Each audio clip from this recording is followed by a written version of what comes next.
This story is titled The Hidden Love. My name is Marissa. I'm 33 years old, and I live in a cozy, sunlit apartment in a small New England town. It's the kind of place where neighbors wave to each other, and the smell of fresh coffee and baked goods drifts down the cobblestone streets. For the past 2 years, I've been in a relationship that feels like a warm embrace. But there's a shadow that looms over it. It started at a charity gala. I remember the moment I met Andrew, his warm smile, the confident way he carried himself, and the way his laugh seemed to echo in my chest. He was magnetic, charming in a way that felt genuine, not rehearsed. We talked all evening, lost in our little bubble as the world around us faded into the background. By the end of the night, he asked for my number. And so, our story began. Andrew quickly became a central part of my life. He had this incredible way of making me feel seen, like I was the only person in the room, no matter how crowded it was. Our dates were filled with laughter and late-night conversations about everything from our favorite books to our biggest dreams. But then, about 3 months in, he said something that gave me pause. "Let's keep this between us for now," he said casually over dinner one night. You know, just until the time is right. At first, I didn't think much of it. Andrew comes from a conservative family, deeply rooted in traditions and expectations. I understood his hesitance. He wasn't ashamed of me. He just needed time to figure out how to navigate his family's strict worldview. Or at least, that's what I told myself. The weeks turned into months, and I found myself making excuses for him. His family was going through a difficult time. His work was demanding. He just needed a little more time. But as we approached our 1-year anniversary, doubt began to creep in. Why hadn't I met his family? Why was I still a secret? When I brought it up, Andrew always had an answer.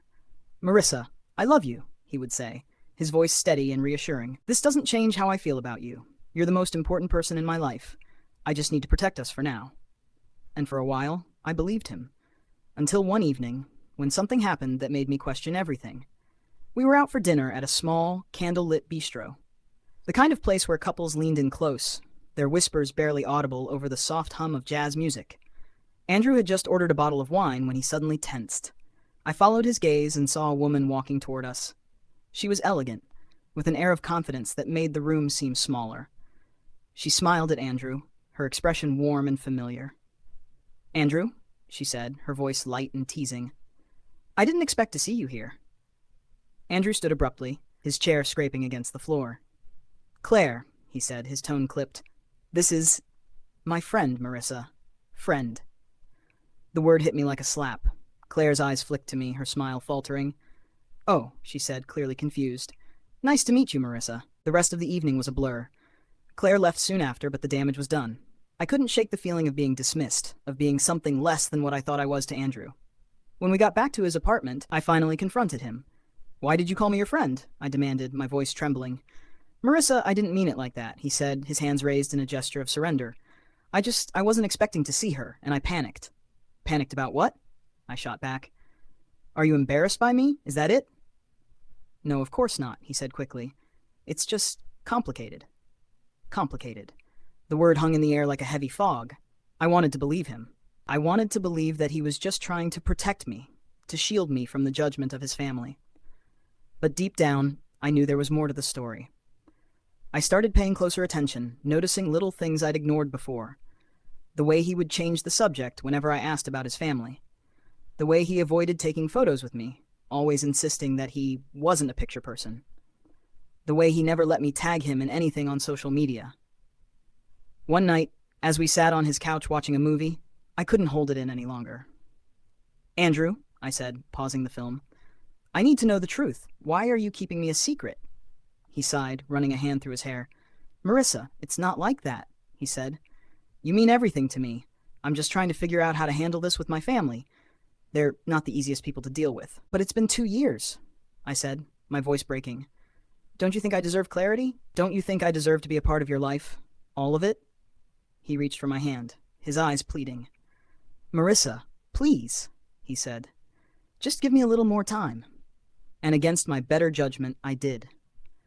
But something about that conversation left me unsettled. I started to wonder if Andrew was hiding more than just our relationship. One evening, while Andrew was in the shower, his phone buzzed on the coffee table. I glanced at the screen and saw a name I didn't recognize. "Mom." Curiosity got the better of me. I knew it wasn't right, but I unlocked his phone and opened the message. What I saw made my heart stop.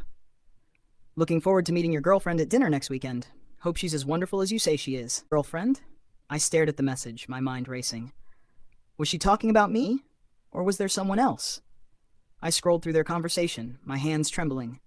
The texts revealed that Andrew had been telling his family about a woman he was dating, a woman who wasn't me. The air felt heavy, suffocating.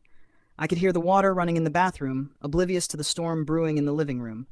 When Andrew came out, towel slung over his shoulder, I was standing there, his phone in my hand. "Who is she, Andrew?" I asked, my voice barely above a whisper. His face went pale. "Marissa, I can explain." "Don't," I said, cutting him off. "Don't you dare lie to me. I saw the messages." "I know." He opened his mouth to speak, but no words came out. In that moment, everything I thought I knew about Andrew, about our relationship, came crashing down around me. When I left Andrew's apartment that night, my heart felt like it had been ripped into a million pieces. The man I had loved, the man I had trusted, had been leading a double life, and I was the unwitting participant in his elaborate charade. The days that followed were a blur of tears and unanswered questions. How had I missed the signs? Was I so blinded by love that I ignored the cracks in our relationship? I avoided Andrew's calls and texts. I couldn't bear to hear his excuses, his promises to explain everything. What could he possibly say to make this right? But the more I thought about it, the more I realized I needed answers. Not for him, but for myself. So a week after that fateful night, I agreed to meet him at a quiet park near my apartment. When I arrived, Andrew was already there, sitting on a bench with his head in his hands.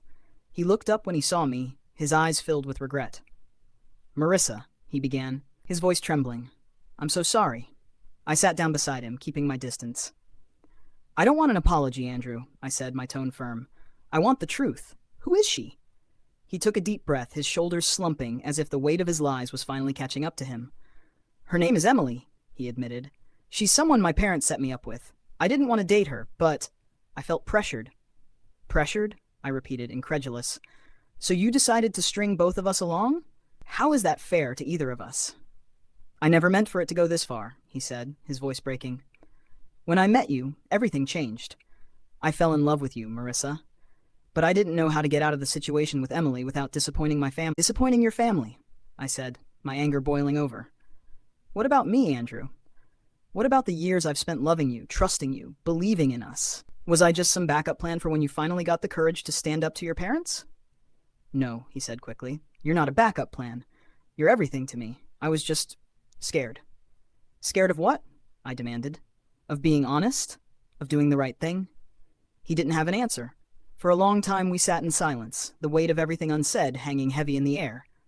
Finally I stood up, my decision clear in my mind. "I deserve more than this, Andrew," I said, my voice steady despite the tears streaming down my face. "I deserve someone who isn't afraid to fight for me, to stand by me no matter what, and clearly that's not you." "Marissa, please," he said, reaching for my hand. "I can fix this. I'll end things with Emily. I'll tell my family about us. Just give me a chance." But I shook my head, pulling my hand away. "It's too late, Andrew," I said. "You already made your choice, and now I'm making mine." As I walked away, I felt a strange mix of emotions. Heartbreak, anger, and, surprisingly, a sense of relief. For the first time in 2 years, I felt like I was reclaiming my life, my worth, my dignity. In the weeks that followed, I focused on healing. I surrounded myself with friends and family, people who reminded me of my value and supported me through my pain. I started journaling, pouring my emotions onto the page as a way to process everything I had been through. And slowly, I began to see the silver lining in what had happened. Andrew's betrayal had been devastating, but it had also been a wake-up call. It forced me to confront the ways I had been settling for less than I deserved, the ways I had been compromising my happiness for the sake of someone else's comfort. It wasn't easy, but I began to rebuild my life, piece by piece. I found strength in my vulnerability, in my ability to confront the truth, and walk away from a situation that no longer served me. And one day I know I'll find someone who loves me the way I deserve to be loved, openly, honestly, and without hesitation. Because love isn't about hiding. It's about being proud of the person you're with, about sharing your life with them fully and completely. Andrew may not have been ready for that kind of love, but I am. And if there's one thing I've learned from this experience, it's that I'm stronger than I ever realized. If this story resonates with you, please like, comment, and subscribe. Thank you for joining me on this journey.